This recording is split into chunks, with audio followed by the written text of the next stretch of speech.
Derivative. Today we have to start about derivative. Now consider this one is y-axis, this one is x-axis. Graph कर दो मैं x-axis and y-axis. The nature of graph is like this. Take a 2 points. So this one is 1 point, this one is another point. Out of this, so this point is, आता याचं जर मी हे घेतलं, जर जोडून घेतला असा, हे असं, हे काय येणार? So now this one is why point. And what about this? Okay, तर मी असं एक परपेंडिक्युलर ड्रॉ केला, याला असं परपेंडिक्युलर ड्रॉ केला. So this one is increment in y. Delta y is increment in y. Y इथं आहे. This one is a delta y, small increment in y. Here x, and this one is delta x, small increment in x.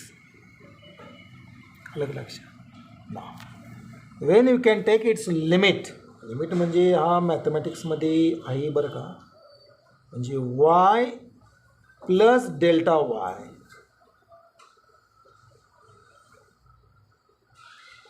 Minus y,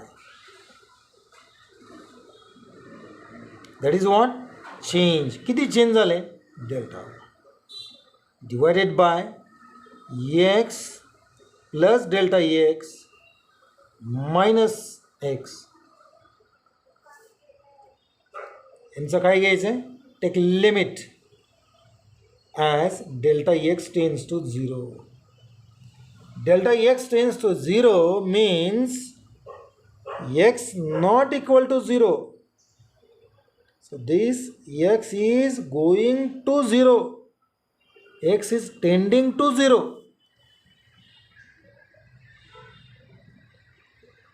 Is it clear? So I drawn one graph y and x. So this one is the function y is equal to f of x. So I have taken 1 point, these 2 points. So coordinate of these 2 points y, and this one is y plus delta y. This point is y plus delta y, and initial point is y, means total is y. Now what about x? This one is initial x, this one is the final x. What is final x?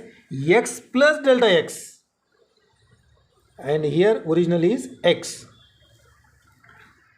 Derivative हा concept आपल्याला शिकायचा आहे. यासाठी मी एक graph काढलेला आहे. हा x axis आहे, हा वाय ॲक्सिस आहे. y is equal to f x जर असेल, नेचर ऑफ ग्राफ हे असं जर असेल, तर मी इथे एक पॉईंट घेतलं, इथे एक पॉईंट घेतलं. याचा कोऑर्डिनेट आहे वाय, आणि याचा कोऑर्डिनेट आहे वाय नसून वायपेक्षा थोडं जास्त आहे. कितीने जास्त आहे? Delta Y. मग डेल्टा वाय काय? Delta y is a small increment in Y. आणि एक्स हा इथं आहे, इनिशियल एक्स. मग याला परपेंडिक्युलर टाकल्यानंतर इथं मानू की इथं अजून एक पॉईंट येणार एक्सचा. मग तो काय येणार? मानू की हा x1 असेल, हा x2 असेल. x2 is x plus delta x, and initial is x1. अलग लक्षात.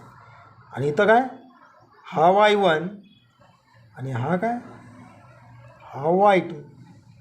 What is y2? y2 is y plus delta y. आणि what is delta y? Small increment in y. What is delta x? Small increment in x. मग यांचा जर मी limit घ्यायचं जर असेल, limit delta x tends to 0, y plus delta y, if y2 आहे minus y1 किती? y hole divided bye x2 किती? x plus delta x minus x1 किती? x. यांचा लिमिट घ्यायचं. Limit delta x tends to 0 म्हणजे change in, हा change किती? Tends to 0, not equal to 0, tends to 0. म्हणजे शून्याकडे तो चाललेला आहे. अलग लक्ष. म्हणजे याचा अर्थ असा आहे, limit delta x tends to 0 जर असेल, हे काय असणार आहे, डेल्टा एक मिनिट, यांचं लिमिट घ्यायचं आपल्याला. Okay, so now this is nothing but, so delta y by delta x is equal to dy by dx. यांचा जर मी लिमिट घेतला, limit delta x tends to 0 y plus delta y minus y x plus delta x plus x, यांचा जर मी limit घेतला तर तो काय येणार आहे, delta y by delta x, म्हणजे डेरिव्हेटिव्ह येणार डी वाय बाय एक्स. यालाच म्हणलेलं आहे derivative with respect to, derivative of y with respect to x, derivative of y with respect to x. हे आहे डेरिव्हेटिव्ह, हे आहे डेरिव्हेटिव्ह. क्लिअर? ओके, डेरिव्हेटिव्हचा फॉर्म्युला. ना we can see some formulae regarding about the derivative. पहिलं formula आहे, so d by dx of x raised to n is equal to n x raised to n minus 1. दुसरं d by dx of log of x is equal to 1 upon x. तीसरं d by dx of e raised to x, so that is e raised to x. d by dx of sin of x, so that is cos of x. असा formula आहे. Fifth one, d by derivative of cos x with respect to x, that is cos आहे म्हणून minus sine x. d by dx of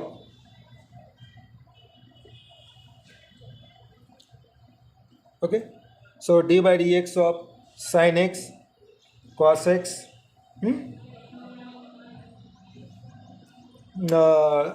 हे आहे बघा, इथं minus sine x, इथं मी minus दिलेलं नाही, इथं मायनस दिलेलं आहे. डेरिव्हेटिव्ह कॉस, को आला की मायनस घ्यायचा, को आला की मायनस घ्यायचा. मग आता आपण साईन कॉस हे घेऊया, नंतर पुढे घेऊ.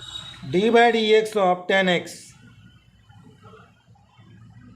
सेक square x, these are trigonometry function. d by dx of cot x म्हणजे रेसिप्रोकल ऑफ टॅन, इथं काय ना minus cosec square x. D by d x of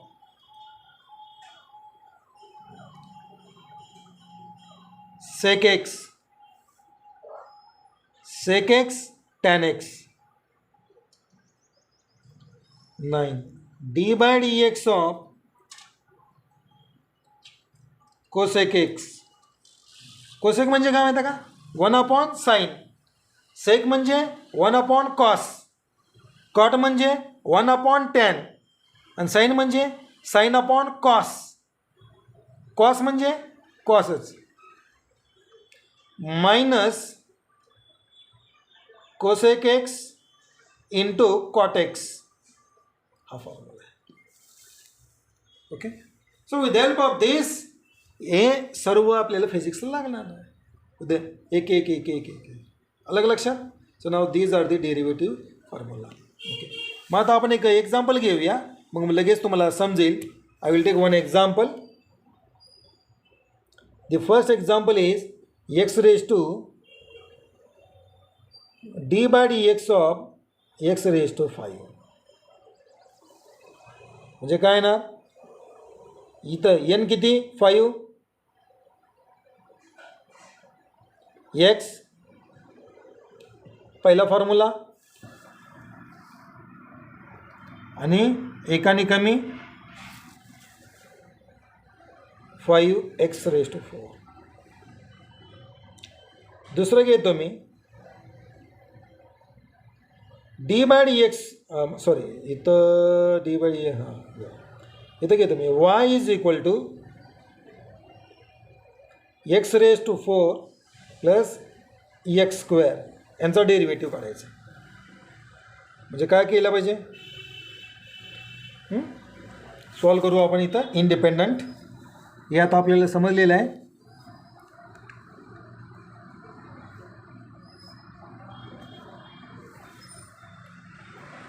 second problem y is equal to x raise to 4 plus x square. dy by dx is equal to d by dx of x raised to 4 plus x square.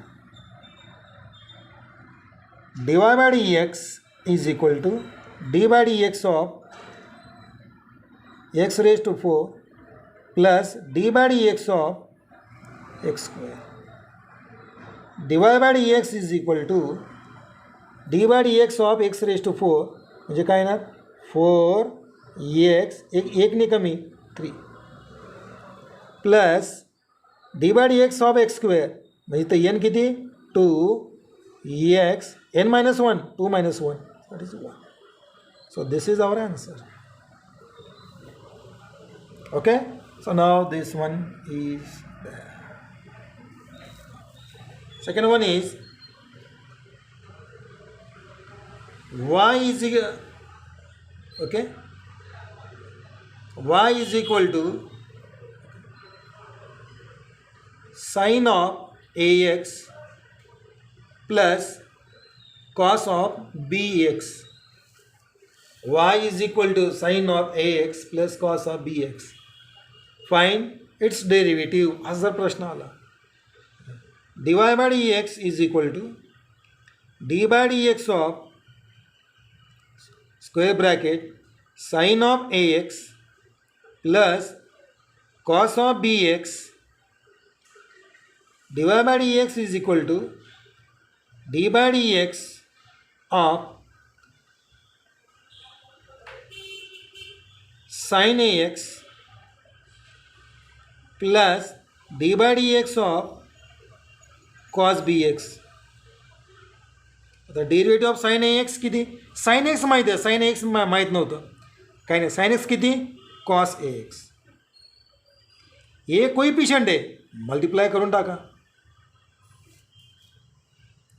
साइनचा cos येणार coefficient किती कोण आहे ए multiply करून टाका. आता derivative of cos b x minus sine b x. आता इथं coefficient कोण आहे बी मल्टिप्लाय करून म्हणजे what is our answer d y by d x is equal to a cos a x minus b sine b x. This one is a derivative. This one is a derivative. अलग लक्षात. Okay ठीक आहे. हे दोन example मग तुम्हाला होमवर्कसाठी मी देतोय. एक तिसरं y is equal to x raise to 8. चौथं y is equal to x raise to 10 plus x raise to 9. Okay. पाचवं y is equal to e raise to 5x. E raise to 5x. हे तीन एवढं homework solve करा. Derivative तुम्हाला जमेल. Okay हे सर्व तीन सॉल्व करून मला इंडिव्हिज्युअल व्हॉट्सअपने पाठवून द्या. ना next is integration. Next one is before going to start about integration so again is काही रूल्स आहेत. Okay derivative rules. मग आपण बघितलं होतं की बाबा d by d x of u plus v जर असेल मगाचं डेरिव्हेशन घेतलं d u by d x plus d v by d x हा एक रूल आहे रूल्स. दुसरा d by d x of इथं प्लस मायनस घेऊ d by d x of u into v. Okay, पहले u as it is, derivative of second v plus v as it is, derivative of first. हा formula आहे u into v, u as it is, derivative of first plus v as it is, derivative second. म्हणजे derivative जर गुणाकार घ्यायचा असेल u आणि vचा, पहिले u आहे तसा ठेवा, डेरिव्हेटिव्हचा vचा डेरिव्हेटिव्ह घ्या, प्लस v आहे तसाच ठेवा, डेरिव्हेटिव्ह ऑफ फर्स्ट वन घ्या, त्यांचं ॲडिशन घेतलं तर हा u इंटू v. तिसरं d by d x of u divided by v. Okay, u divided. आता या ठिकाणी इथं v म्हणजे हा v म्हणजे काय, denominator d n dash, v derivative of first one du by d x minus u as it is, derivative of denominator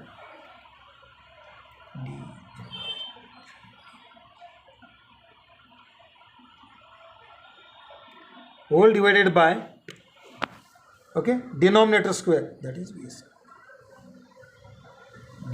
d n dash minus n d dash divided by d square. म्हणजे काय केलं, पहिलं denominator आहे तसं ठेवलं, न्यूमरेटरचा derivative घेतला, minus numerator आहे तसा ठेवला, डिनॉमिनेटरचा डेरिव्हेटिव्ह घेतला, होल डिवायडेड बाय डिनॉमिनेटरचा square. Okay, so now these are the important फॉर्म्युले. आता हे सर्व बेसिक लागणार आहे. Next go to about the integration. Integration is म्हणजे consider this one is a y is equal to f x, y is equal to f of एक्सचा हा graph आहे. इथं यामध्ये हा एक रिजन सिलेक्ट केला, लोअर लिमिट हा अप्पर लिमिट, यांचं यामध्ये जे काय आहे, सो हा वाय ॲक्सिस हा x axis, integration means summation, integration, so that is a area under the curve. Integration जे काय आहे, so whatever area is there, हे जे एरिया आपलं area under the curve, so that is integration. आता integration sign या असं symbol दर्शवितात, x raise to n d x is equal to x raise to n plus one upon n plus one. शॉर्टमध्ये सांगतो आहे बरं का तुम्हाला, तर डिटेलने मी जात नाही आहे. ओके, मेन जे सांगतो मी, integration of x raise to n d x is equal to x raise to n plus one upon n plus one. बघितलं तुम्ही, एन काही घ्या.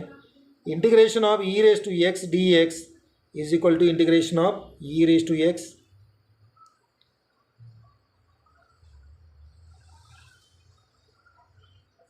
okay, integration of 1 upon x dx is equal to, so that is a log of x. Integration of sin of x dx is equal to minus cos of x. Integration of cos of x dx is equal to plus sin of x.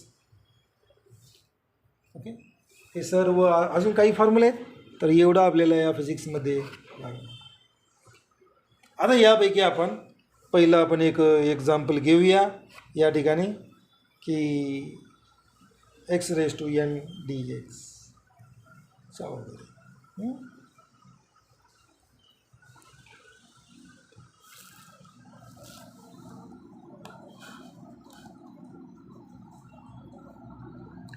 मी घेतो या ठिकाणी integration of x square d x असं जर असेल, काय formula आपला, integration of x raise to n d x is equal to x raise to n plus one upon n plus one. म्हणजे या ठिकाणी टाका, so x raise to 2 plus 1 upon 2 plus 1, so that is x raise to 3 bye 3 x square d x. झाला पहिला problem. First. Second problem, integration of x raised to 4 dx, so x raised to 5 divided by 5. होमवर्कसाठी देतो तुम्हाला काही integration of 2 देतो x raise to 10 d x integration of x raise to 11 d x हे 2 solve करा. अलग लक्ष